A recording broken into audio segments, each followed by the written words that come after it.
അങ്ങനെ ഗബ്രി അവസാനമായി പങ്കുവെച്ച ഗബ്രി മാത്രമായിട്ടുള്ള ആ വ്ലോഗ് 1,10,000 വ്യൂസ് വന്നിട്ടുണ്ട്.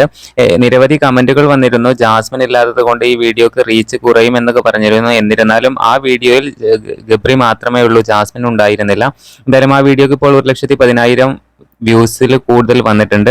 എന്തായാലും ഗബ്രിയുടെ സബ്സ്ക്രൈബേഴ്സ് കൗണ്ട് വളരെയധികം കൂടിയിട്ടുണ്ട്. 83,700 സബ്സ്ക്രൈബേഴ്സാണ് കാണിക്കുന്നത്. 83.7K സബ്സ്ക്രൈബേഴ്സ് കാണിക്കുന്നുണ്ട്. നിരവധി കമന്റുകൾ ആ വീഡിയോക്ക് താഴെ വരുന്നുണ്ട്. 1 lakh ഗബ്രി ജാസ്മിൻ ഒരുമിച്ചുള്ള വ്ലോഗ് വേണം, ബൈക്ക് റൈഡ് വേണം എന്നുള്ള പറഞ്ഞുകൊണ്ടുള്ള കമന്റുകളും വരുന്നുണ്ട്. എന്തായാലും ജാസ്മിനും ഗബ്രിയും ഒരുമിച്ചുള്ള ഗബ്രിയുടെ വീഡിയോസിന് 4 ലക്ഷം 5 ലക്ഷം ഒക്കെ വ്യൂസ് വരാറുണ്ട്. എന്നാലും ഇത് ഗബ്രി മാത്രമായിട്ട് ചെയ്ത വീഡിയോ ആണ്. അതിന് ഏകദേശം 1 ലക്ഷത്തോളം വ്യൂസ് വന്നിട്ടുണ്ട്. ഈ അടുത്തായിട്ടാണ് ഗബ്രി പുതിയ യൂട്യൂബ് ചാനൽ തുടങ്ങുന്നത്. ഏകദേശം 14 വീഡിയോസ് മാത്രമേ ഗബ്രി അപ്ലോഡ് ചെയ്തിട്ടുള്ളൂ. എന്തായാലും ഗബ്രി അടുത്തായിട്ട് പ്ലേ ബട്ടൺ കിട്ടുമെന്ന് നമുക്ക് ഉറപ്പിക്കാം.